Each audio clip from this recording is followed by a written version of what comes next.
Ok, entonces vamos a continuar con nuestro curso de hermenéutica, interpretación bíblica. Recordemos que estamos mirando el método inductivo. ¿En qué consiste el método inductivo? En la observación, la interpretación y la aplicación. Lo primero que uno hace, que es orar, pero en el aspecto técnico de las herramientas que estamos hablando acá, lo primero que uno hace es un bosquejo sencillo, un bosquejo simple.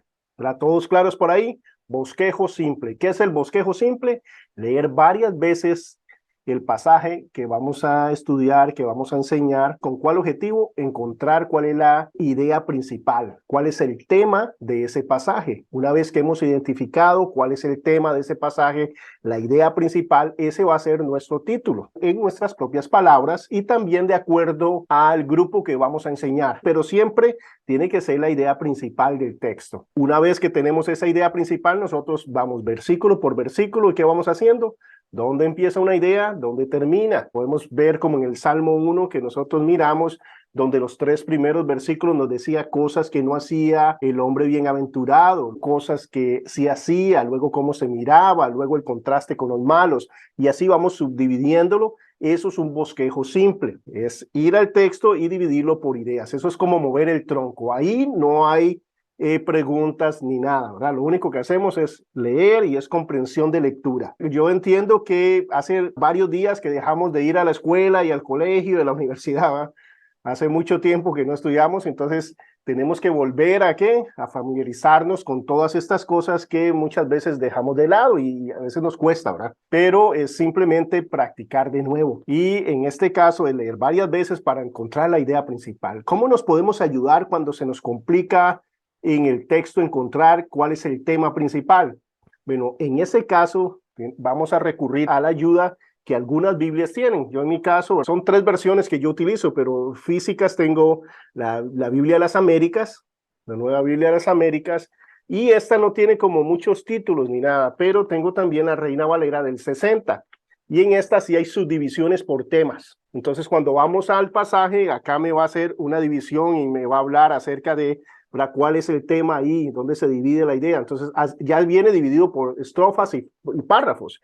En caso de que yo no, por ningún lado le veo cabeza a ese aspecto que hago, me ayudo con los títulos que ya tiene la Biblia. Entonces, ahí me ayudo y ¿qué es lo que quiero? Empiezo a ponerme de acuerdo con la Biblia. ¿En qué aspecto? Oh, ese título que no es inspirado, que le pusieron en la Biblia, ese título, yo lo leo, sí, sí es. Empiezo a aprender a pensar desde esa perspectiva de hacer esas divisiones.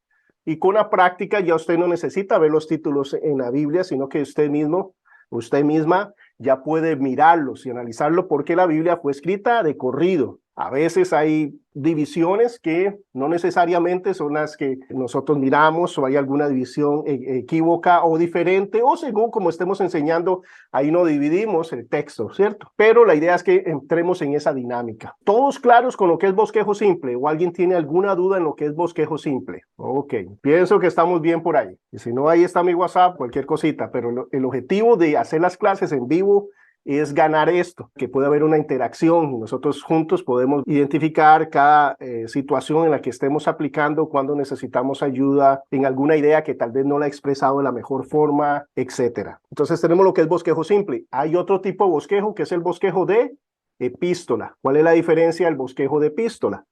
El bosquejo de epístola lo que tiene diferente es que ya es la estructura de todas las cartas, de todas las epístolas, con excepción de Hebreos y Primera de Juan. Todas las demás cartas ya tienen una estructura. ¿Cuál es esa estructura? Va a haber una introducción, a veces hay una acción de gracias, luego viene una declaración de propósito, por qué se escribió la carta, el cuerpo de la carta en sí, y luego viene una conclusión o doxología. Ya vienen las cartas estructuradas de esa forma. Entonces lo que uno hace es llenar los espacios, por decirlo de alguna forma. Ese es el bosquejo de epístola o de carta. En el caso de Hebreos y Primera de Juan, que no siguen esa estructura, ¿qué es lo que hacemos? Bosquejo simple. Toda la Biblia la podemos dividir en bosquejos simples. De nuevo, encontrar la idea principal y luego subdividirlo por las ideas. ¿Dónde empieza? ¿Dónde termina? Ok, ¿todos claritos por ahí? Eso es lo primero que hacemos, ¿verdad? Ir a la Biblia y hacer ese bosquejo simple o bosquejo de epístola cuando es una carta. Posteriormente a eso, nosotros lo que hacemos es encuadrar. ¿Qué es encuadrar? Hacer 3 columnas, una de observación, una de interpretación y una de aplicación. Lo primero que nosotros hacemos en un texto es observarlo. ¿Qué es lo que hacemos? Vamos versículo por versículo. Empezamos versículo 1, que dice, observación es lo que dice el texto. Entonces yo pongo ahí, y Jesús comió. Entonces, ¿cuál es la observación? Si el texto dice Jesús comió, ¿cuál sería la observación? Jesús comió, esa es la observación. Ahora, ¿qué significa que Jesús comió? Por ejemplo, la interpretación es que Jesús comió. Ahora, ¿qué podemos ver cuando Jesús come? Que Jesús era humano, no era como los gnósticos que decían que él era un espíritu y que no tenía un cuerpo. Todo eso es desechado porque él comió o él lloró. Habla de que tenía sentimientos, que era un ser humano. Y luego en aplicación, hay cosas que nos hacen llorar a nosotros y eso no es pecado. Eso es lo que vamos haciendo en cada uno de los textos. Observamos, interpretamos y aplicamos. Observar es poner lo que dice el texto, interpretar es qué significa el texto. Pero cuando digo qué significa, no es que yo entiendo del texto, no. Lo que estoy diciendo es qué quiso decir el autor, qué quiso decir el escritor. Eso es importante, porque si yo digo ciudad, que cada uno de nosotros entendemos algo en nuestro contexto, ¿cierto? Pero si Jesús dice ciudad, está pensando en algo diferente. Si yo digo ir a traer agua, ¿en qué pensamos la mayoría de nosotros? En la refrigeradora o en la llave del tubo. Pero si Jesús está diciendo ir a traer agua, ¿implicará lo mismo? No. Entonces la interpretación desde la perspectiva de ellos, en su contexto histórico, geográfico, como lo hicimos, recuerdan en el Salmo 1, que decía David, que el Señor lo conocía. Es una mala interpretación, es decir, el Señor nos conoce a todos. No, en aplicación sí, porque el Señor nos conoce a todos, ¿verdad? No hay excepción, está claro y el resto de la Escritura apoya eso. Pero ahí David, que cuando él dice, el Señor me conoce, ¿qué es lo que quiere decir él? Que el Señor conoce a David. Entonces vemos que la interpretación se basa en qué quiso decir la persona cuando dio el mensaje. ¿Todos por ahí claritos? Herramientas en la interpretación que nosotros necesitamos y podemos buscar. Bueno, hay herramientas como diccionarios bíblicos, hay atlas bíblicos que nos hablan también de cultura y de las cosas que ellos vivieron. Nos podemos ayudar cuando hay alguna cosa que debemos definir. Muchas veces las palabras ni las usamos. Ya esas palabras no se usan y tenemos que definirlas para que el concepto quede claro. Tan simple como tener varias versiones. En mi caso yo uso la Reina del 60, la Reina Valera del 60, la Biblia de las Américas y la Nueva Traducción Viviente. La Nueva Traducción Viviente es casi como una paráfrasis. ¿En qué sentido? Más como una explicación del texto. No la uso para enseñar, pero sí para entender con claridad la idea que está ahí. Cada uno de nosotros puede tener diferentes versiones. Esto para la interpretación. La aplicación es más subjetiva desde la perspectiva que cada uno el Señor nos va a poner a aplicar en diferentes formas, pero hay cosas generales en el texto y toda aplicación tiene que ser en base a ¿qué? A la interpretación. No puede ser en base a lo que yo quiero que los demás hagan, sino en el marco de la observación e interpretación. En ese marco es que yo puedo aplicar. Eso en forma general. Hoy vamos a hablar acerca de lo que son las parábolas. Una parábola es el arte que Jesús usaba a menudo para esconder una verdad de los pasivos de una forma intencional, pero explicar el significado a aquellos que querían conocer la verdad. Es interesante que las parábolas tienen ese doble efecto. Es para aquel que quiere. Una vez que nosotros venimos a Cristo, cuando se nos explica una parábola, cuando se nos da una parábola, para nosotros es más claro el concepto espiritual o no, ¿cierto? Más bien dicen, no, yo creo que la parábola es más bien para explicar, porque es más fácil de entenderla con ese ejemplo. Pero interesantemente, si usted no ha nacido de nuevo, no tiene el Espíritu Santo, usted no comprende la plenitud de la parábola. Y Jesús estaba buscando que la persona estuviera interesada en eso. Los escritores usaban historias de vida fieles, o sea, cosas reales, algo que estaba familiarizado las personas, pero no necesariamente eventos reales para ilustrar un punto de énfasis. Entonces, estaban hablando de cosas reales, pero no necesariamente estaba sucediendo. A menudo hay un significado oculto que debe buscarse en las parábolas. Hay una razón por las cuales se dio la parábola. Hay un objetivo detrás de la parábola. Una parábola es una historia corta que usa un ejemplo físico o práctico de la vida diaria para ilustrar una verdad espiritual. Jesús enseñó frecuentemente usando parábolas. Así que es muy importante para nosotros entender esta clase especial de forma de literatura. Cuando Jesús enseñaba en parábolas, había un propósito adicional. Él quería esconder la verdad de los que no tenían interés y al mismo tiempo hacerla clara para los que estaban interesados. Es importante resaltar que a pesar de que los eventos históricos pueden ser utilizados como ilustraciones, una parábola es una forma especial de historia, diseñada específicamente para enseñar una verdad en particular. Tomar algo para dar un ejemplo, algo en lo que ustedes están familiarizados. Y eso precisamente es lo que hacía Jesús. Y vemos que muchas veces el lugar donde estaba implicaba la enseñanza que él estaba dando. ¿Recuerdan cuando él preguntó sobre quién dicen los hombres que soy yo? Y luego, ¿quién dicen ustedes que soy yo? ¿Dónde estaba? Recordamos, el lugar geográfico, Cesarea de Filipo. Es un lugar donde era la cuna de la idolatría, donde llama que ahí estaban las puertas del Hades, donde se habían construido un templo para el dios Pan, tipos de cuevitas pequeñas o altares donde se ponían imágenes y era un centro de idolatría. En medio de ese centro de idolatría, Jesús les dice, ¿quién dicen los hombres que soy yo? ¿Creen que soy un ídolo, que soy uno más de esos o entienden que soy el único Dios verdadero? Entonces vemos cómo él usaba todo eso. Cuando él está hablando de la parábola del sembrador, ellos estaban familiarizados con eso. La mayoría de ellos eran sembradores. Entonces, para ellos los conceptos que Jesús estaba dando no eran extraños, sino muy cotidianos, normales, y los utilizó para poder enseñar a aquellos que querían estas verdades espirituales. Aunque por definición una parábola no es un registro de un evento histórico, para que sea una parábola debe usar elementos verdaderos a la vida. ¿Qué quiere decir esto? Una parábola no es un cuento de hadas. Una parábola no es empezar a decir, y había un duendecito chiquitito y le tocaba la nariz, ¿verdad? Eso no es una parábola, sino que las parábolas tienen que ser reales a la vida. Entonces, utilizando, ¿verdad?, algo cotidiano para ellos, se hace esta historia en particular. Porque esto también es importante. ¿Alguien ha escuchado que la historia que Jesús contó sobre el rico y Lázaro es una parábola? Tiene cosas en sí que lo distinguen de cualquier parábola. ¿En qué aspecto? Las parábolas no tienen, ninguna parábola tiene nombre propio. Todas las parábolas dicen, es como les dio un ejemplo, especifica que es una parábola. Eso no pasa con el rico y Lázaro. Algunas personas empiezan a argumentar esto desde la perspectiva de poder ellos justificar la misa a los muertos, el purgatorio y otras cosas, diciendo que es que eso es un cuento. Pero lo que pasa es lo siguiente, para mí es claro que no es una parábola, pero ¿qué pasa si fuera una parábola? No puede ser mentira, no puede ser fantasioso. Entonces, en el caso que fuera una parábola, no necesariamente existió el rico y Lázaro, por decirlo de una forma.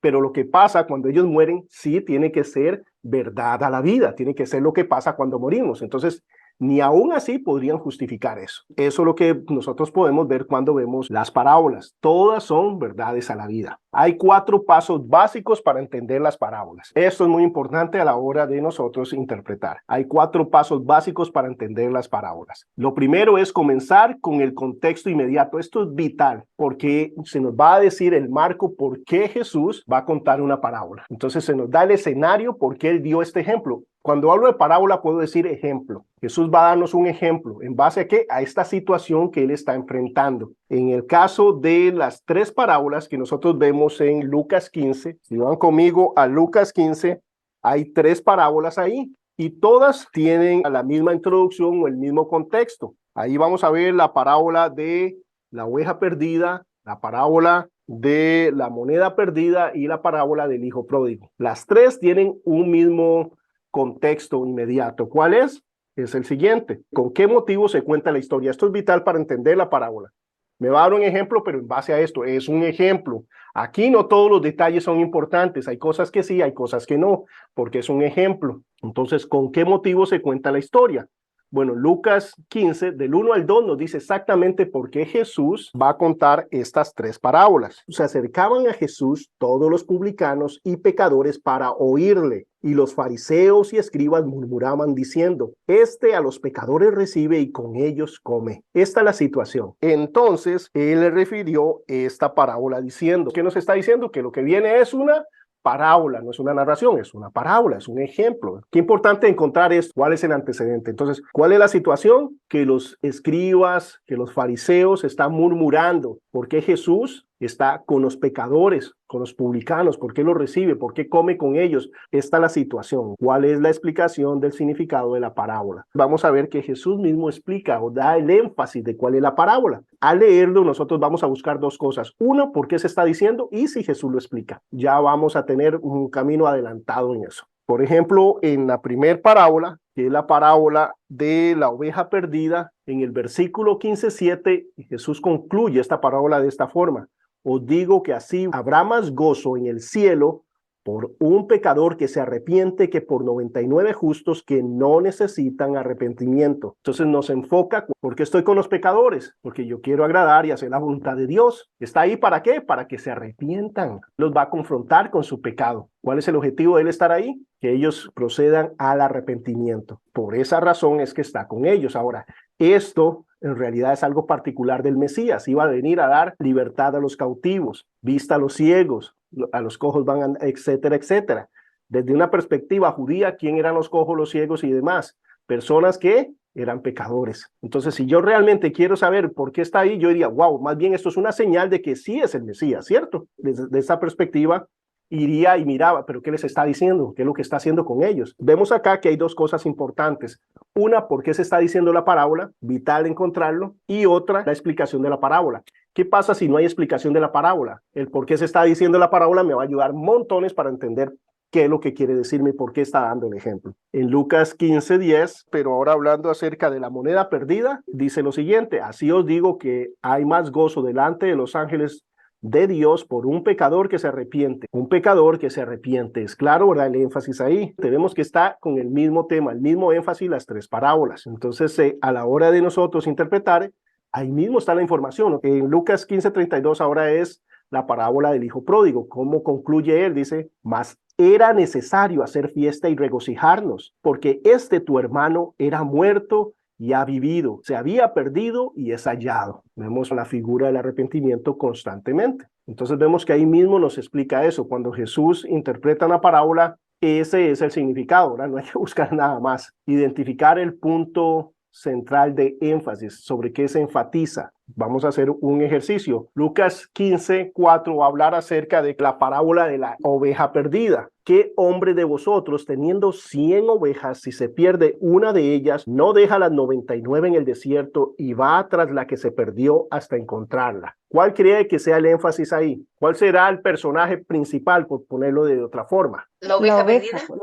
La oveja perdida es el personaje principal, una oveja perdida. Ese es el énfasis. ¿Qué significa la oveja perdida? Esos pecadores que están con él. Recordemos cuál es el escenario detrás. ¿Qué hace el pastor? Va a buscar la oveja que está perdida. ¿Dónde está la oveja perdida? Bueno, en el mundo, ejemplificando, por eso él tiene que estar con los pecadores, porque está buscando a aquel que reconoce que está perdido, que acepta eso. Entonces, el énfasis ahí, ¿cuál es? La oveja perdida. Esto es muy importante. En Lucas 15, del 8 al 10, ¿o qué mujer que tiene 10 dracmas y se pierde un dracma, no enciende la lámpara y barre la casa y busca con diligencia hasta encontrarla?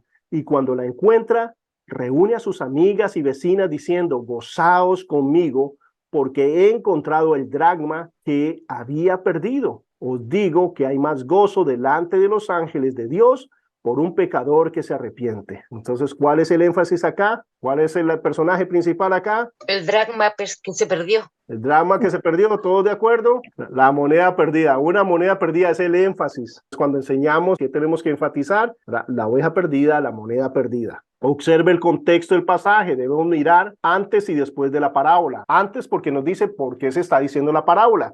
Después, porque muchas veces viene la explicación. Eso es muy importante a la hora de interpretar una parábola. ¿Todos claritos por acá? Ok. Otro punto ahí es identificar los detalles irrelevantes. Detalles que no están puestos para enseñar una verdad, sino simplemente para contar la historia, para que tenga lógica la narración. Lucas 15:4. ¿Qué hombres de nosotros, teniendo 100 ovejas y se pierde una de ellas, no deja las 99 en el desierto y va tras la que se perdió? ¿Qué detalle acá no será tan importante? 99. Las 99 no es el detalle, ¿verdad? Las 99, él podía decir, habían 59, ¿verdad? ¿Cierto? Eso no es relevante. Pues lo relevante que es, ¿verdad? La oveja perdida. Ahora, hay personas que enseñan sobre las 99 ovejas. Eso es mala interpretación. ¿Por qué? Porque no es relevante. Ahí lo importante es la oveja perdida. Es un ejemplo para hablar por qué él está con los pecadores, por qué él está con la perdida, por qué él está con los perdidos, para que puedan proceder al arrepentimiento. Entonces, las 99 no es el énfasis de este ejemplo. Ok, seguimos. Lucas 15 del 8 al 9. ¿O qué mujer que tiene 10 dracmas y se pierde un dracma, no enciende una lámpara y barre la casa y busca con diligencia hasta encontrarla.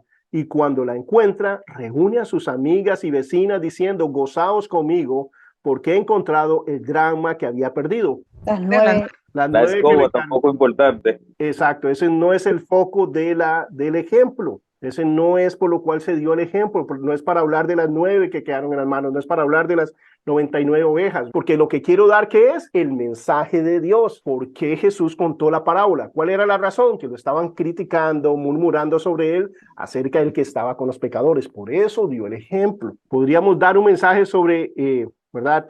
Las 99 ovejas, podríamos dar un mensaje sobre las 9 monedas perdidas, sí podríamos, hasta bíblico, pero no fue la razón por la cual se dio este texto.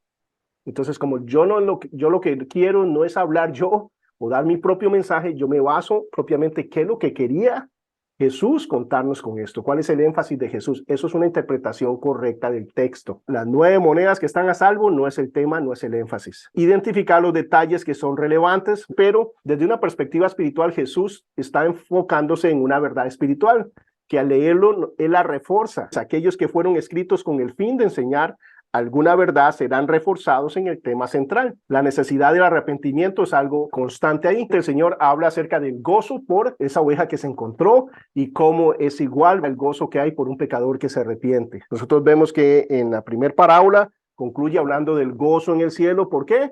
Por alguien que repite una oración conmigo, por alguien que levanta la mano, no necesariamente, sino por un pecador que se arrepiente. Entonces, ¿qué será importante para nosotros cuando compartimos el evangelio? Hablar de arrepentimiento, ¿no? Porque el gozo en el cielo no es por las cuantas decisiones por Cristo. El gozo en el cielo es por cuántos pecadores se arrepintieron, por cuántos nacieron de nuevo. ¿Por qué? Porque puede haber un montón de decisiones, porque yo estoy predicando un evangelio que no es bíblico, porque yo estoy diciéndole a las personas, venga a Cristo y su vida va a ser mejor. Desde una perspectiva humana puede ser peor. Pueden empezar a perder cosas para ganarlo todo en Cristo. Pero eso puede suceder. Alguien aquí vino a Cristo y dejó de sufrir o de pasar dificultades. Alguien aquí vino a Cristo y ya no se enferma. Ya las personas que aman no mueren. No entiendo por qué es tan populares que hablan de todas esas cosas que Dios nunca ha prometido. ¿Qué vamos a buscar primero? El contexto. ¿Qué es eso? ¿Por qué se está contando la parábola? ¿Cuál es el contexto? ¿Por qué Jesús está contando esta historia? Esos son los primeros versículos. ¿Recuerdan? Del 1 al 3 o del 1 al 2. El 3 ya nos dice que va a contar una parábola, entonces lo incluimos acá. Entonces la introducción. Se acercaban a Jesús todos los publicanos y pecadores para oírle, y los fariseos y los escribas murmuraban. Algo es interesante, dice que ellos se acercaban. ¿Por qué se acercaban? Porque Jesús no es el tipo religioso donde las personas lo que se hacen es sentirse juzgadas y demás, sino era alguien accesible, perfectamente santo, pero la gente se podía acercar a él. Entonces los pecadores y los publicanos se acercaban a Jesús para oírle a él.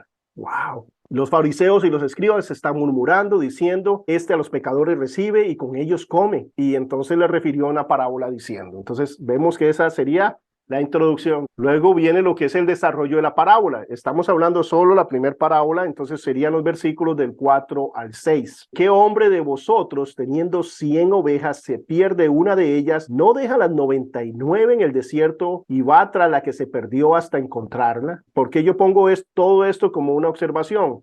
El versículo 4, ¿por qué piensan que lo puse todo junto? Porque es una sola pregunta. Excelente. Los signos de interrogación acá, la gramática nos enseña que es una sola pregunta, una sola idea. Siempre es importante identificar dónde está el versículo 4. Continuamos. Y cuando la encuentra, la pone sobre sus hombros gozoso, y al llegar a casa reúne a sus amigos, vecinos, diciéndoles, gozaos conmigo, porque he encontrado mi oveja que se había perdido. Luego de eso, lo que tenemos es la explicación de la parábola. En muchas ocasiones hay una explicación de la parábola. Entonces, qué importante eso. Entonces, la explicación de la parábola es el versículo 7. ¿Qué es lo que quiero decir con esta parábola? Versículo 7. Os digo que así habrá más gozo en el cielo por un pecador que se arrepiente que por 99 justos que no necesitan arrepentimiento. Ok, luego que hacemos esto, ¿qué sigue? El cuadro. Entonces, claritos por acá. La primera observación en el versículo 15:1, ¿cuál sería? Se acercaban a Jesús. Pues se acercaban a Jesús todos los publicanos y pecadores para oírle. ¿Por qué se estaban acercando a Jesús? Para escucharle, porque mucha gente lo buscaba. ¿Con cuál objetivo? Que lo sanara. Él había alimentado la multitud, entonces venían por diferentes razones que no eran las correctas. Y acá es interesante que ellos vienen para escucharle. Entonces, ¿cómo se interpreta esto? Los pecadores buscan oír el mensaje de Jesús. Es simple, eso es lo que está diciendo la idea. Ahora, es interesante porque como son pecadores, ellos entienden su necesidad. Los fariseos, porque vienen a criticar, a juzgar, a mirar si sí o si no, ellos no vienen con una actitud humilde. ¿Por qué? Porque se saben pecadores. En aplicación dice, entiendo mi necesidad de oír al Señor. Busco la enseñanza bíblica. Seguimos ahí, dice, y los fariseos y los escribas murmuraban diciendo, a los pecadores recibe y con ellos come. La observación es que los fariseos murmuraban diciendo, con los pecadores recibe y con ellos come. ¿Qué significa que murmuran? Que no están siendo claros, no están siendo directos, que me habla a mí de hipocresía. No necesariamente tienes que poner el mismo concepto igual, pero sí la idea, ¿verdad?, de qué es lo que significa. Que está murmurando habla de falta de sinceridad. Por eso puse entre paréntesis, ¿en qué me baso en esta idea para interpretar esto?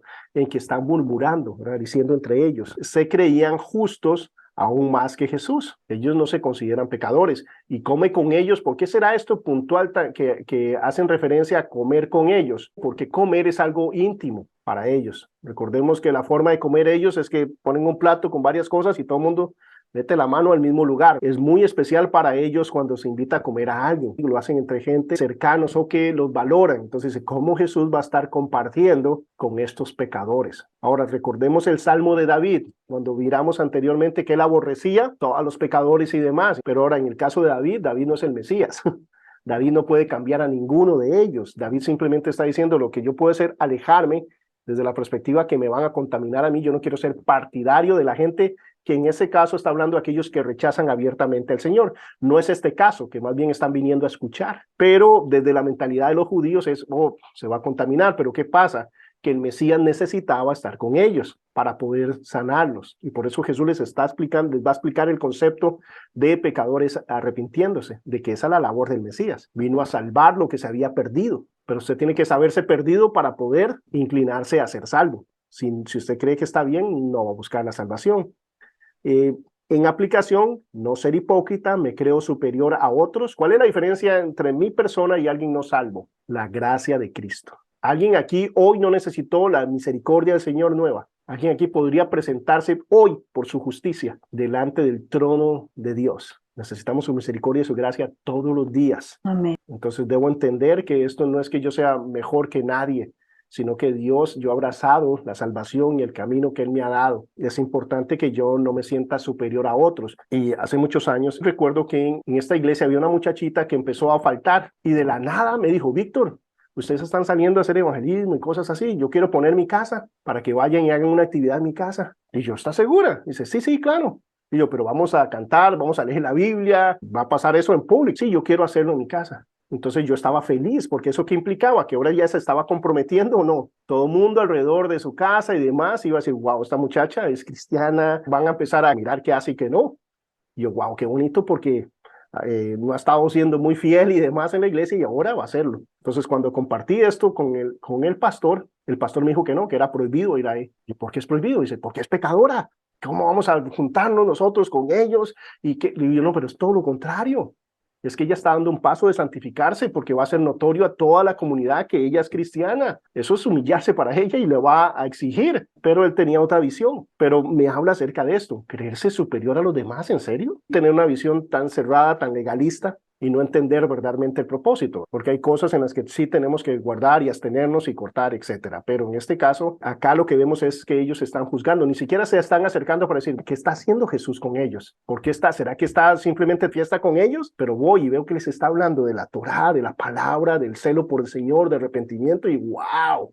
Debería estar con él yo, ¿no? Qué diferente. Entonces me habla a mí a no ser hipócrita, me creo superior a otros, entiendo mi condición espiritual, salvo por gracia, usado por la misericordia de Dios. Hago acepción de personas, soy accesible a las personas porque dice que ellos lo buscaban a Jesús. Esto me habla acerca de que Jesús no tenía una mampara espiritual y religiosa que la gente lo veía como, uy, no lo podemos tocar, no lo podemos mirar, siendo santo y demás, pero accesible a las personas. Las personas se sentirán con confianza de venir y contarnos sus problemas, de venir y pedirnos oración, etcétera, ¿verdad? Habla de muchas aplicaciones que podemos dar ahí. Entonces le refirió una parábola diciendo, aquí simplemente puse Jesús va a ilustrar, dice, una verdad espiritual para el que quiera escuchar. Dice, hacer sentido al mensaje a los que quieren. Nehemías 8 habla de que ellos leían la escritura al pueblo y le daban sentido, o sea, se la explicaban, lo ponían de la forma más clara para que las personas pudieran entender el mensaje. ¿Qué hombre de nosotros, teniendo 100 ovejas, si pierde una de ellas, no deja las 99 en el desierto y va tras la que se perdió? El valor de cada oveja a los ojos del Señor. No es como, bueno, ahí tengo 99, una menos, no es nada. Es una menos y tengo 99. Vemos que el Señor valora cada oveja, ¿cierto? Eso es increíble. La pasión del Señor por todos, por sus hijos,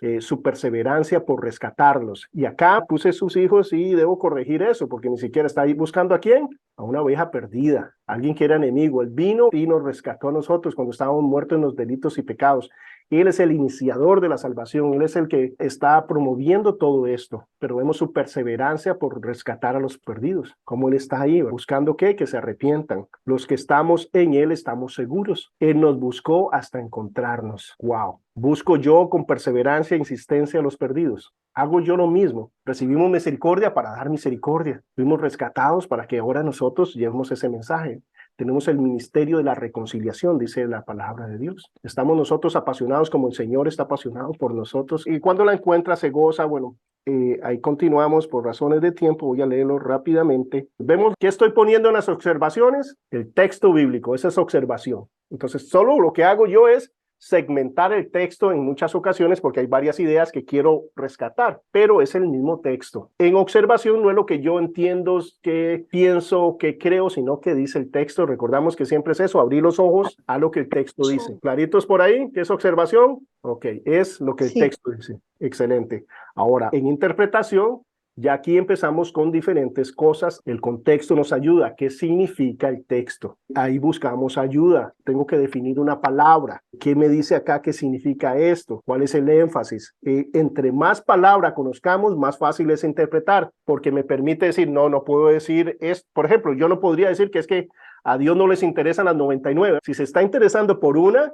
¿qué significa? Que las 99 no valen de nada. ¿A dónde va a traer esa perdida? A las 99. Ok, entonces en la observación no es que las 99, porque las dejó en el desierto, no le importó. No. Es que ya están seguras. ¿A dónde va a traer esa perdida? A que esté con las otras, a que se goce con las otras. Eso es importante en observación. Entonces, a la hora de interpretar, esa observación me permite a mí no decir una cosa que la Biblia no dice. El resto de la escritura que nos habla, que nadie nos va a separar de su mano, estamos seguros en Él, etcétera, etcétera, etcétera, etcétera. Entonces entiendo que estar en Él es seguro. Entonces a la hora de interpretar, puedo interpretar correctamente en base a lo que he observado. En la interpretación también me puedo ayudar con un diccionario bíblico. En otro lugar donde es mala gramática o las palabras, puedo mirar, bueno, cuál es la palabra que se usó originalmente, etcétera, etcétera. Entonces ya ahí, ahora sí es un poquito más de trabajo elaborado en eso, pero también es el sentido simple del texto. Lo que está diciendo es lo que significa. ¿Alguien perdido por ahí o estamos bien con la interpretación? Y de nuevo es trabajo, es tiempo dedicado a esto para ir cada vez uno mentalizándonos, viendo cosas, yendo más agudos, pero es el asunto de la práctica, es un proceso. Y la aplicación tiene que ser en el marco de lo que significa el texto. No puede ser de acuerdo a lo que yo quiera imaginarme o pensar. Por ejemplo, en la parábola del sembrador que ustedes tienen de tarea, ¿recuerdan qué significa las aves? Representa al enemigo. Representa al enemigo. Excelente, Julito. Ok, ¿qué representa? El enemigo. Entonces, ¿podemos decir que esa ave es algo más? No. ¿Por qué decimos que es el enemigo? Porque Jesús dice que es el enemigo. Ya está interpretado, entonces ya no hay otra interpretación, ya Jesús la interpretó. Ahora, siempre en la Biblia las aves representan al enemigo. No. ¿Dónde no? ¿Dónde podemos ver que no representan al enemigo? ¿Alguien recuerda algún pasaje en particular? No recuerdo el pasaje, pero sé que hay unas aves que ¿Verdad? alimentan a Elías. Hay un texto que dice, mirad las aves del cielo. Excelente. Que no siembran ni... Es las bienaventuranzas, es el pasaje que vino a mi mente. Le dice que el Señor las cuida. Entonces vemos que el contexto es muy importante. No podemos generalizar. Y ahora cuando Jesús me dice, ¿qué significa? Yo ya sé qué significa. ¿Qué representa la semilla en esa parábola? La palabra de Dios. Exacto, Palabra de Dios, ¿cierto? Entonces, ¿qué es la semilla? La palabra de Dios. La palabra de Dios. No hay otra interpretación, ¿cierto? Entonces, cuando alguien me dice que no, que la semilla es otra cosa, lo será para usted, pero no para Dios ni para mí. Porque ahí, en este pasaje específicamente, recuerden, según mi contexto, este pasaje no está hablando que la semilla es una ofrenda. En este pasaje, Will, mi asistente voluntario, él nos ayuda los lunes y los martes con el chat y demás, y él contó que una vez él utilizó la parábola de los talentos para pedirle al baterista que le diera un curso o algo así. Dice, ves, pero es que tienes que usar. Y el talento ahí está hablando de dinero. En la parábola que le estaba hablando, no está hablando de talento musical. Hay otro que sí puede hablar de los dones y cómo usarlos y demás, pero en ese caso estaba hablando de una moneda. Estamos mal interpretando. El contexto es muy importante. Vemos el asunto de la interpretación. A la hora de aplicar, si tenemos una buena interpretación, es fácil. ¿Cuál es mi actitud ante su gracia? ¿Por qué? Porque él dice que se gozó, que se alegró. Esto es lo que yo estoy observando que el texto me dice cuando encontró la oveja. Yo me alegro y me gozo cuando un pecador viene a Cristo. Nos gozamos y nos alegramos cuando un pecador viene a Cristo. Amén, amén. Claro que sí. Aunque sea un pecador que mató a algún familiar de ustedes, o cambian las cosas. No, sí, porque si Dios, Pero igual si uno se nosotros, Que sea. Debería, es lo correcto. Porque si Hitler se hubiera arrepentido, él va al cielo, ¿cierto? Recuerdan la actitud de Jonás con los nivitas. Eran despiadados, eran personas que él quería que fueran castigados. Y él no quería que el Señor los perdonara, que no tengamos esa misma actitud, porque desde una perspectiva general es muy fácil decirlo, pero si alguien toca o hace algo a mi hija, es otra cosa, ¿cierto? Si alguien le hace algo a mi esposa, si alguien le hace a la gente que nosotros amamos algo, ¿cierto? Cambian las cosas, cambian desde la perspectiva afectiva y de lo que involucra el alegrarnos desde esa perspectiva. Por ejemplo, ahí mismo el hijo mayor, ¿recuerdan qué actitud tuvo él cuando el padre lo perdonó y lo recibió? A veces podemos actuar así, y me recuerda la parábola del jornalero. Eso está en Mateo 20, del 1 al 16. En Mateo 20, del 1 al 16, cuenta cómo el Señor va temprano y ve a una gente que está ahí en la plaza sin trabajar y le dice, quiero que vayan a mi campo y les voy a pagar un denario. ¿Qué? También, sí, un denario, yo voy. Y se fueron temprano, empezaron a trabajar, luego salió a mediodía y luego hubo unos que él contrató, solo trabajaron ¿cuánto? 1 hora, unos 8 horas, otros 6 horas, otros 4 horas y otros 1 hora. Y cuando vinieron los que solo trabajaron 1 hora, ¿cuánto les dio? Un denario. ¿Y qué pasó con los demás? Se molestaron y les dijo, les dije que les iba a pagar tanto, ¿cierto? Y recibieron eso y estaban felices, pero como fui bueno con otros, ustedes están celosos y hasta me están increpando porque estoy lleno de gracia y de misericordia. Me están reclamando porque estoy usando mis recursos, no los suyos. No fue que yo dije, bueno, a ustedes les iba a dar 1, pero les voy a dar 3/4. No fue eso lo que sucedió. Ustedes recibieron lo que yo les dije. Es solo cuando yo no entiendo lo que se me ha perdonado que yo pienso que yo merezco más que otros o que Dios pagó menos por mí, no sé. Es cuando yo entiendo quién soy yo en comparación a quién es Dios y lo que Él ha hecho por mí, que yo no puedo negarle el perdón a nadie a mi alrededor, indiferentemente, ¿verdad? Desde una perspectiva espiritual. Entonces, algo a analizar ahí. A veces podemos ser muy superficiales. Sí, sí, claro, eso lo queríamos. Y dámosle al Señor que nos dé la fe en ese momento y hagamos los pasos. A veces en la misma iglesia no le hablamos a personas, ser más consistentes con lo que está en nuestro corazón. Solo Dios puede salvar. La salvación es el más grande de todos los milagros y nos involucra a ti y a mí. ¿Qué hizo la oveja para que fuera rescatada? Lo más que hizo esa oveja fue, ¿cierto? Eso es lo único que pudo haber hecho la oveja. Y el pastor dice, por allá está, porque ya la vi llorando. Que es, ¿qué hicimos nosotros? Él lo hizo todo. Lo único, para mí, eso es fe. Es decir, lo acepto. Es aceptar ese regalo, porque Dios es el que ha hecho todo. Vino, se encarnó, sufrió, pasó todo eso por cada uno de nosotros. Por eso la salvación solo habla de lo maravilloso que es el Señor, suya la gloria. El rescate habla de su grandeza, de su bondad, de su misericordia. No habla de la oveja, ¿verdad que no? De las cualidades de la oveja y características de la oveja. No, habla de la grandeza de nuestro pastor. Toda la gloria para él, ¿cierto? ¡Wow! Maravilloso regalo. amén, amén. Y os digo que así habrá más gozo en el cielo por un pecador que se arrepiente que por 99 justos que no necesitan arrepentimiento. Ahora, ¿quién no necesita arrepentirse? Todos. El problema es que hay algunos que no aceptan eso y esa era la situación de los fariseos. Dice gozo, ¿por qué? Por arrepentimiento. Énfasis en la necesidad de entender nuestra condición sin Cristo. Necesitamos que arrepentirnos. Cuando compartimos el evangelio debemos ser claros. No sabemos salvos, no sabemos en Él. Romanos 8:1 dice, ninguna condenación hay para los que están en Cristo Jesús, los que no andan conforme a la carne, sino conforme al Espíritu. no andan tratando de justificarse a sí mismos, sino que han nacido de nuevo, tienen el Espíritu de Dios en ellos. Estamos buscando a las ovejas perdidas, porque ahora nos toca a nosotros. Romanos 10, del 14 al 16, dice, ¿cómo irán si nadie les predique? ¿Cómo irán si no son enviados? Pero ya se nos envió a nosotros, ya se nos comisionó una y otra vez. Estamos cumpliendo ese llamado del Señor. Estamos enseñando la necesidad de arrepentimiento cuando compartimos el Evangelio. Eso es algo vital. Ok, entonces por ahí ya entendimos, ¿verdad? ¿Qué era lo que vamos a mirar? ¿Alguien tiene alguna confusión en alguno de los pasos? Hable ahora o calle para siempre.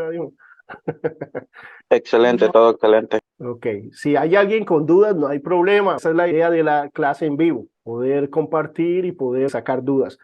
Por supuesto que yo no estoy pretendiendo que hagan todo el ejercicio como yo lo hago porque ya tengo alguna experiencia.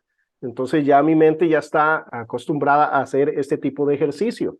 Entre más ustedes se acostumbren, así va a suceder. Cada vez les va a costar menos, cada vez van a ir viendo más cosas, pero es a través de la práctica como todo en la vida. Recordando que el énfasis en las epístolas es palabras, el texto como tal, los arreglos que hay ahí, por tanto, por qué, para. Cada palabra es importante para poder entender la idea en general, porque estamos hablando de doctrina. En la carta a Judas, la introducción son los 2 primeros versículos. ¿Y qué nos dice? Judas, siervo de Jesucristo y hermano de Jacobo, a los llamados, santificados en Dios Padre, guardados en Cristo Jesús, misericordia, paz y amor os sean multiplicados. ¿Todos por ahí? Esa es la introducción. Entonces los 2 primeros versículos y por eso lo puse en un color. Posteriormente a eso, ¿qué es lo que había? Una declaración de propósito. ¿Por qué estoy escribiendo la carta? Entonces, ¿cuál es el objetivo de que Judas está escribiendo? Uno puede poner el versículo 3 y 4, pero en mi caso, porque a partir del 4 en adelante me empieza a describir estos hombres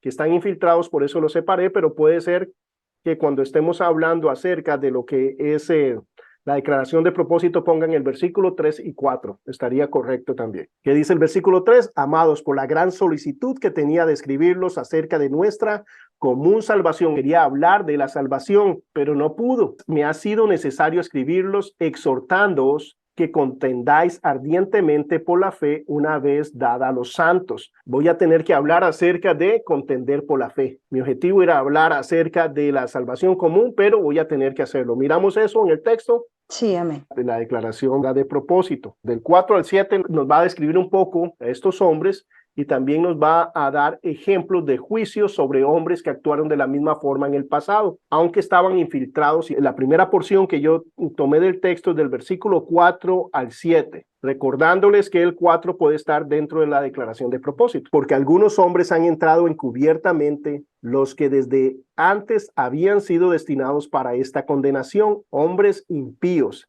que convierten en libertinaje la gracia de nuestro Dios y que niegan a Dios, el único soberano, y a nuestro Señor Jesucristo. Mas quiero recordaros que ya una vez lo había sabido, el Señor, habiendo salvado al pueblo sacándolo de Egipto, después destruyó a los que no creyeron y a los ángeles que no guardaron su dignidad, sino que abandonaron su propia morada, los ha guardado bajo oscuridad en prisiones eternas para un juicio del gran día. Ciudades vecinas, las cuales de la misma manera que aquellos, habiendo fornicado e ido en pos de vicios contra la naturaleza, fueron puestas por ejemplo sufriendo el castigo del fuego eterno. Entonces nos da ejemplos de juicios divinos. Está diciendo, no se engañen, ellos van a recibir su merecido, ellos van a ser juzgados, tienen que arrepentirse, aunque estén parte del pueblo, no por eso los va a salvar. Dios hace un juicio, es perfecto y conoce el corazón.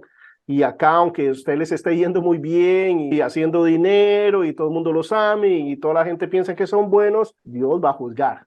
Dios lo conoce todo. Y luego viene otra porción que va del 8 al 16 y empieza a hablar acerca de las características de estos engañadores, de estos hombres. Señales de alerta cuando vemos personas que practican estas cosas, para que nosotros no caigamos en esas mentiras de ellos. Dice, no obstante, de la misma manera, también estos soñadores mancillan la carne, practican pecados, rechazan la autoridad y blasfeman de las potestades superiores. Hablan de ángeles, ordenan a los ángeles, le dicen qué tienen que hacer, Dios tiene que hacer lo que ellos dicen, ellos declaran y Dios está ahí para obedecerles, le dicen al diablo que está bajo el pie y lo majan y demás, y vea lo que dice acá. Pero cuando el arcángel Miguel contendía con el diablo, disputando por el cuerpo de Moisés, no se atrevió a proferir juicio de maldición contra él. El arcángel Miguel, sino que dijo: el Señor te reprenda. Pero estos blasfeman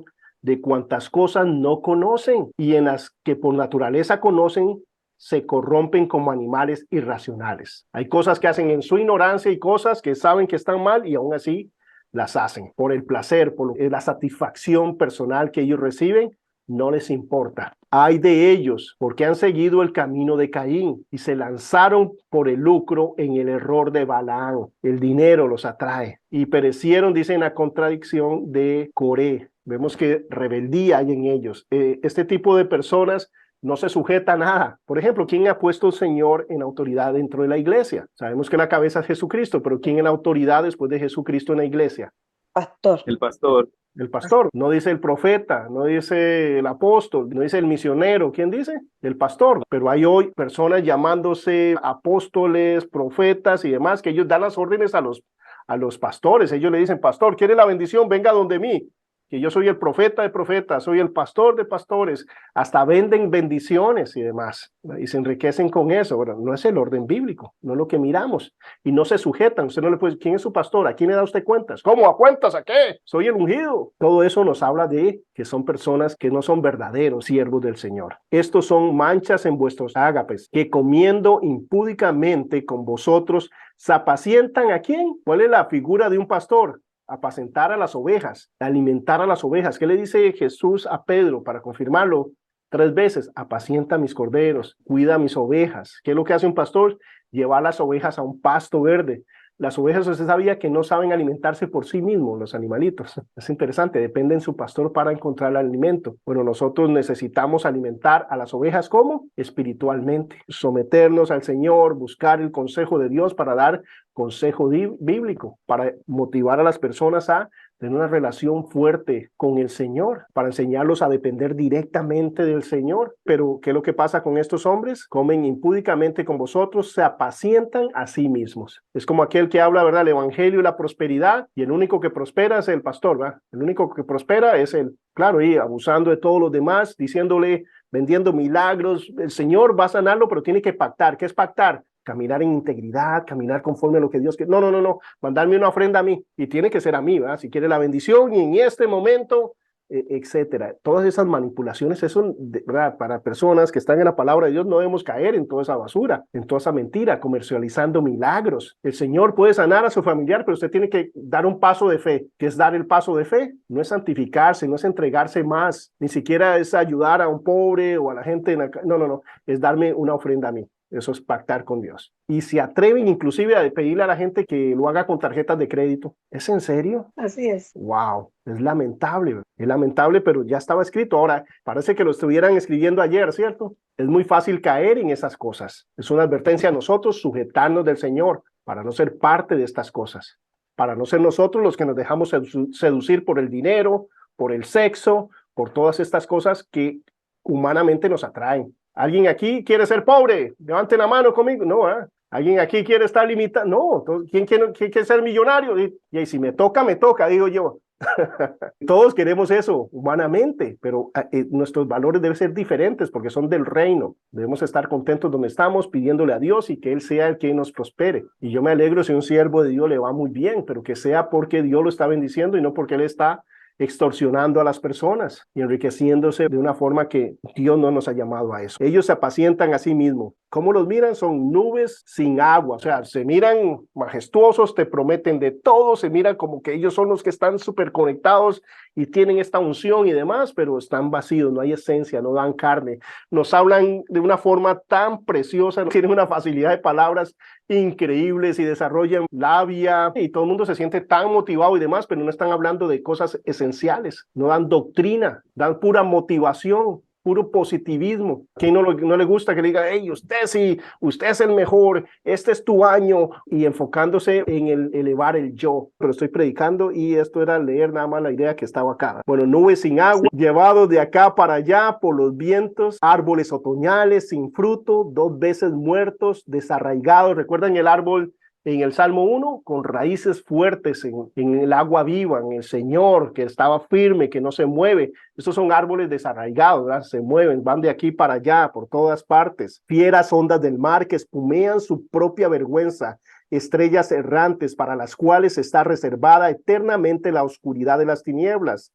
De estos también profetizó Enoc, séptimo desde Adán, diciendo, y aquí vino el Señor con sus santas decenas de millares, para hacer juicio contra todos y dejar convictos a todos los impíos de todas sus obras impías que han hecho impíamente, o sea, sin Dios, de todas cosas duras que los pecadores impíos han hablado contra él. Estos son murmuradores, querellosos, que andan según sus propios deseos, cuya boca hablan cosas infladas, adulando a las personas para sacar provecho, diciendo solo lo que la gente quiere escuchar. Y luego vemos la última idea que va del 17 al 23. Pero vosotros, habrá una exhortación a la iglesia, pero vemos la importancia de este pero, está cortando. Ahí la idea terminó y viene esta última idea, dice, pero vosotros, amados, qué lindo, amados, tened memoria de las palabras que antes fueron dichas por los apóstoles de nuestro Señor Jesucristo. ¿Cómo nos vamos a defender? Con la palabra de Dios. Los que decían, en el postrer tiempo habrán burladores que andarán según sus malvados deseos. Estos son los que causan divisiones, los sensuales, los que no tienen al Espíritu. Pero vosotros, amados, edificados, crezcan sobre vuestra santísima fe. Acá algo importante, esta fe no está hablando de la fe de salvación ni la fe de hacer milagros, sino está hablando de nuestro conjunto de doctrinas, de lo que nosotros creemos, de lo que nos enseñaron, del evangelio puro de Jesucristo. De eso está hablando, de esta fe una vez dada a los santos. Orando en el Espíritu, conservándoos en el amor de Dios, esperando la misericordia de nuestro Señor Jesucristo para vida eterna. Algunos que dudan, convencedlos. A otros salvad, arrebatándolos del fuego, y a otros tened misericordia con temor, aborreciendo aún la ropa contaminada por su carne. Y la doxología o la conclusión en los versículos del 24 al 25. Y aquel que es poderoso para guardarlos sin caída y presentarlos sin mancha delante de su gloria con gran alegría, al único y sabio Dios, nuestro Salvador, sea la gloria y majestad, imperio y potencia, ahora y por todos los siglos. Amén. Wow. Entonces lo primero en la introducción son los 2 primeros versículos. Luego hay una declaración de propósito, que es el versículo 3. Pueden poner el versículo 3 y 4. Luego empieza la enseñanza principal. Entonces nosotros miramos del 4 al 7, advertencia sobre algunos hombres que han entrado encubiertamente. Acá nosotros podemos poner subtemas y empezar a hablar de los juicios y los ejemplos que se dan del Antiguo Testamento, como Sodoma y Gomorra, como Coré, como Balán. Se pueden poner A, B, C, etcétera, ¿verdad? Pero a nivel general, estas son las ideas. Del 8 al 16, características de los impíos infiltrados. Aquí podemos poner cada una de esas características también. Del 17 al 23, cómo contender contra los impíos infiltrados. Y el cierre está en el versículo 24 y 25. Y aquel que es poderoso para guardarlos sin caída, etcétera. Ok, entonces lo único que falta es práctica al respecto. Puedo hacerlo yo por mi cuenta y luego ir a una Biblia y ver las divisiones que la Biblia tiene. De hecho, bueno, en la Biblia de las Américas no, pero en la Reina Valera del 60 creo que tengo dividido por sus temas la carta de Judas, y ahí podemos ver cómo la dividieron ellos. Acá, si nosotros nos vamos por subtemas, en el caso que se me complicó mucho, es muy largo el libro, voy a guiarme. Por ejemplo, si tengo que enseñar sobre un texto en un evangelio y no tengo una idea general del evangelio, yo puedo leerme todos los subtemas para tener un panorama general. Por ejemplo, si yo les digo cuál es el mensaje en Judas, Falsos que han llegado a la iglesia. Falsa doctrina y profeta. Exactamente, que hay falsos que se han infiltrado, contender contra la fe. Ese es el tema central, ya lo tenemos, ¿verdad? Entonces ya en nuestra mente. Qué rico que podamos tener cada libro de la Biblia con un concepto. Ok, cuando pienso en este libro ya sé qué es esto, lo que está hablando. Cuando estás, oh, ya sé, va a estar en eso, ¿verdad? Tener un panorama general de cada uno de los libros es algo bastante enriquecedor y que nos ayuda un montón a orientarnos. Entonces, cuando pensamos en Judas, ya ustedes, ¿verdad? En vista de lo que hemos hecho en este momento, ya tienen un panorama general de qué es lo que nos está hablando. Entonces, acá propiamente en las divisiones que tengo en esta Reina Valera del 60, que está la Biblia de Scofield, de estudio de Scofield. Entonces dice, por ejemplo, viene la introducción y dice versículos 1 y 2. Eso lo pusieron igual que yo. Luego dice motivo de la epístola, pusieron versículos 3 y 4. Ellos agregaron el 4 ahí, porque el 4 nos dice exactamente quiénes son esos que entraron encubiertamente. En mi caso, yo dejé el 4 en la otra porción porque es como que me da el encabezado de todo lo que va a hablar. Porque si yo empiezo con el versículo 5, ya empieza con las advertencias. ¿Pero advertencias de qué? Por eso es que agregué, ¿verdad?, el 4 ahí. Pero es indiferente. Entonces, luego dice ejemplos históricos de incredulidad y rebelión. Dice en la Biblia, y eso va del versículo 5 al 7, ejemplos históricos de incredulidad. Luego dice descripción de los falsos maestros, versículos del 8 al 19, hicieron todo ese tomo hasta el 19. Luego dice exhortación a los cristianos del 20 al 23, y luego dice conclusión o doxología, versículos 24 y 25. Entonces nosotros podemos hacerlo y luego ir y revisar. No significa que porque hacemos una división diferente es que está mal. Podemos dividirlo en una forma diferente, pero esas son las ideas generales y de esa forma podemos ir revisando cómo estamos entendiendo el bosquejo. Entonces, claritos por ahí, en el cuadro, nosotros vemos lo que es observación, interpretación y aplicación. Primera observación, Judas, siervo de Jesús Cristo. Algo importante, si estuviéramos hablando en hebreo, nosotros diríamos Yeshua HaMashiach, Jesús el Mesías. Si nosotros hablamos en griego, nosotros decimos Jesús Cristo. La palabra Mesías es la palabra Cristo. Si lo pusiéramos en español directamente, en lugar de decir Cristo, diríamos Mesías. Entonces la palabra Cristo es Mesías. Sí, no tenían ese detalle. ¿Alguna palabra de ahí que les llame la atención? ¿Quién es el siervo? Exactamente. Siervo, ¿cierto? Se está identificando como siervo, pero la palabra original es doulos y es un esclavo por amor, alguien que decidió. La cultura de la esclavitud es muy diferente a la de nosotros, era todo un aparato burocrático. No son los esclavos por raza, que cuando habla de doulos, de este siervo por amor, es alguien que ya logró su libertad, pero él dice, tengo un amo que me cuida, un amo, recibo todo acá en la casa, yo me quedo con este amo, ¿verdad? Con solo eso ya me está hablando muchísimo. No solo eso, por ejemplo, hay una película Vencedor y trata de una joven que es atleta y que corre y que conoce a su padre. No sé si la han visto, es una película cristiana muy bonita. En esa película, el entrenador de ella le preguntan quién es él. Cuando le están preguntando eso, él empieza a decir, bueno, yo soy Víctor Mejía. Dice, no, ese es su nombre. Entonces dice, no, ¿quién es usted? Bueno, yo soy profesor de teología. No, eso es lo que usted hace. Yo soy esposo. Bueno, no, esa es su función, etcétera, etcétera. A un final él dice, y soy cristiano. Entonces dice, ¿para usted no es importante ser cristiano? Entonces, sí, claro, es lo más importante para mí, ¿verdad? Entonces, ¿por qué lo dijo de último? ¿Qué clase de prioridad tiene para nosotros? Nos identificamos, lo que nos identifica, lo que nos da valor, lo que entendemos como máximo valor es que somos hijos de Dios, hijas de Dios. La sociedad dice otra cosa, pero para nosotros el máximo valor, y como quiero que me conozcan y que me identifiquen, en este caso Judas está diciendo, soy esclavo del Señor Jesucristo, soy esclavo de Dios. Para mí eso es lo máximo. Esa es mi carta de presentación. No es teólogo, no es esto, no es lo otro, es esclavo de Jesucristo. ¡Wow! ¿Nos habla un montón o no ya todo eso? Ya nos habla un montón de quién es el que el Espíritu Santo va a usar para escribirnos. Vemos que no hay observaciones pequeñas. En este caso es una epístola. Recordemos que las palabras son muy importantes. Están escogidas determinadamente con una razón de enseñarnos algo. Entonces Judas se está presentando como el siervo, el esclavo del Señor Jesucristo. Entonces lo que hago yo es definir siervo porque es una palabra importante que me está diciendo quién es él. Es un doulos, es un esclavo por amor, uno que se entrega a la voluntad de otro, dedicado a otro, al desprecio de sus propios intereses, porque ya no vivo por mí, ahora vivo por él. Ya no vivo yo, ahora vive Cristo en mí. Por gratitud renuncio a mi libertad. Ahora decido servir a mi Dios. Le pertenezco a él. ¿Cómo aplicamos eso? Me he entregado para servir sin condición al Señor. Obediencia inmediata, total, incondicional y voluntaria. ¡Wow! Es porque nos habla como su misión. Su misión no es aquel que nos obliga a hacer algo, eso es tiranía. Ponen un revólver, haga esto, ¿verdad? O me gritan, ¿verdad? Me van a golpear si no hago eso. Eso es tiranía, eso no es sumisión. Sumisión es algo que yo doy voluntariamente. Yo decido someterme. Esa es la sumisión bíblica, por eso no tiene nada que ver con los abusos domésticos y demás. Eso debe ser penado y debe ir a la cárcel la persona que abusa de otro de esa forma. En la Biblia, la sumisión, cuando le pide al hombre ser sumiso al Señor y a la mujer ser sumisa al marido y todo eso, lo que está hablando es de algo que ella puede dar, que ella decide hacerlo, no algo que le exigen hacer, no alguien que la obligan a hacer, porque eso no es sumisión. Ahí es tiranía, es otra cosa, pero no es bíblicamente la sumisión.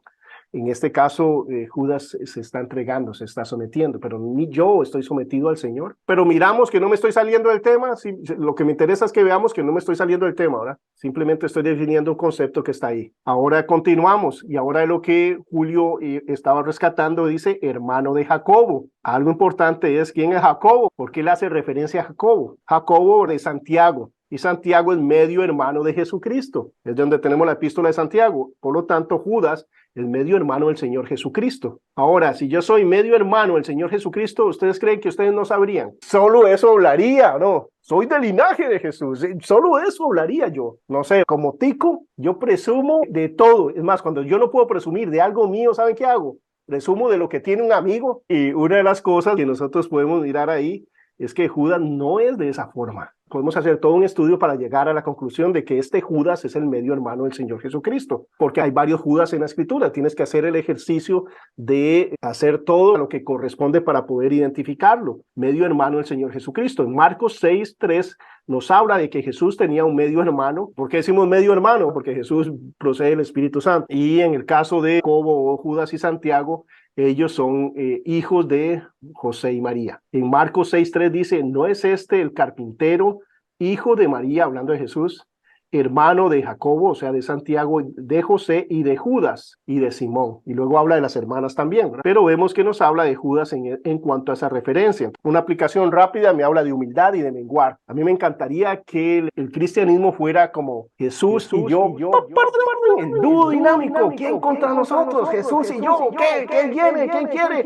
Pero eso no es la figura bíblica. ¿Cuál es la figura bíblica? Es necesario que yo mengüe para que Él crezca. No es el dúo dinámico. La única forma de ser visible a Dios es haciéndome invisible a mí. ¿Y saben qué? A mí no me gusta ser invisible. Tengo que morir a mí mismo. Pero la única forma de crecer en el Señor es menguando yo para que la gente pueda mirar a Cristo, que es lo que necesitan mirar. Lo único de bendición que ustedes pueden recibir de mí es la parte que no soy yo. Y eso no es que humilde, no, esa es la realidad. Yo prefiero estar viendo tele, ¿verdad? En la casa, viendo un partido, prefiero eso. Pero el Señor ha puesto esa necesidad en mí y me llena un placer increíble poder conectarme y verlos a ustedes y su fidelidad y sus trasnochadas y demás, y los admiro por eso. Si yo no fuera el profesor, seguro yo no me conectaría.